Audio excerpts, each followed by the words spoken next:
Hi everyone, আশা করি প্রত্যেকে খুব ভালো আছো। আমি ডায়েটিশিয়ান প্রতিদি কর্মকার। আজকে আবার একটা ফুড ব্লগ নিয়ে চলে এলাম। আজকে করলাম পার্শে মাছের ঝাল। মানে খুব এটা ঝাল যদিও বলছি, বাট রান্নায় কিন্তু তেল ইউজ করেছি জাস্ট 1 টিস্পুন এবং টমেটো দিয়ে করেছি।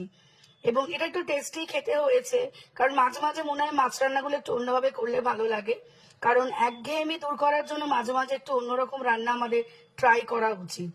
আমি ডায়েটিশিয়ান প্রতিদি কর্মকার। একদম ঘরোয়া খাবার খেয়ে নিজেকে চেঞ্জ করো, কোনো রকম সিড সাপ্লিমেন্ট কিটো ক্র্যাশ ডায়েট ছাড়া।